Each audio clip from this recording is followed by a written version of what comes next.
Hi friends, అందరికీ ఎంతో ఇష్టమైన బాదం పాలు ఇంట్లోనే ఈజీగా ఎలా రెడీ చేసుకుందామో చూద్దామా. ఒక గుప్పెడు బాదంలు అయితే తీసుకొని వేడి వాటర్లో కొద్దిసేపు అయితే ఉడికించుకోవాలన్నమాట. ఇలా ఉడికించడం వల్ల బాదం పొట్టు అనేది తొందరగా వస్తుంది. లేదు అంటే ఇట్లా నానబెట్టి ఇట్లా చేసుకోవచ్చు, కాకపోతే చాలా కష్టంగా వెళ్తాయి అన్నమాట. ఇలాగైతే ఈజీగా పొట్టు వచ్చేస్తుంది, తొందరగా అయిపోతాయి.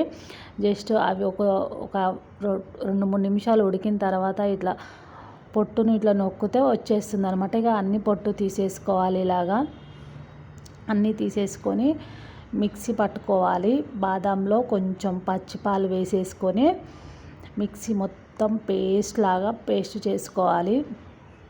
ఇలా పేస్ట్ చేసుకున్న తర్వాత మనం ఎన్ని అయితే బాదం పాలు చేసుకోవాలనుకుంటున్నామో ఆ పాలు అన్నీ పొయ్యి పైన పెట్టేసుకోవాలి.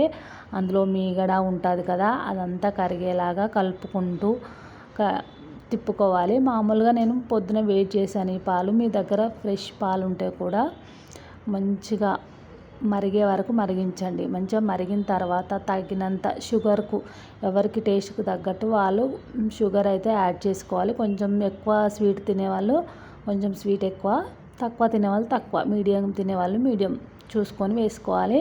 మనం మిక్సీ పట్టుకున్న బాదం ఉంది కదా, కొన్ని పాలు పోసి మిక్సీ పట్టేసుకొని చిక్క పేస్ట్ లాగా చేసేసి ఇందులో వేసేసుకొని మంచిగా కలుపుకోవాలి.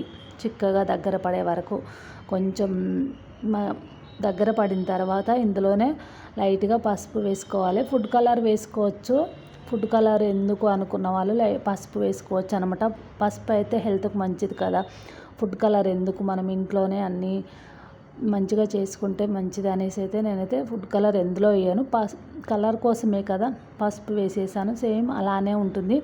మంచిగా పసుపు వేసిన తర్వాత కొద్దిసేపు మంచిగా మరగనివ్వాలి. ఎంత మరిగితే అంత టేస్ట్ ఉంటాయి అన్నమాట. మంచిగా మరిగిన తర్వాత ఫ్రిడ్జ్లో పెట్టేసుకొని గ్లాస్లో వేసేసుకొని పైన కొన్ని కట్ చేసుకున్న బాదాంలు వేసుకున్నాం అనుకోండి, టేస్టీ బాదం పాలు రెడీ అయిపోయినట్టే. కొంచెం ఫ్రిడ్జ్లో ఎంత చల్లగా ఉంటే అంత బాగుంటుందన్నమాట.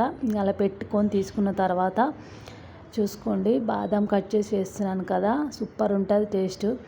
ఎవరికైనా నచ్చితే ట్రై చేయండి ఫ్రెండ్స్. ఎవరైనా ఛానల్లోకి కొత్తగా వస్తే ఛానల్ని సబ్స్క్రైబ్ చేయండి. Thank you so much friends. Bye.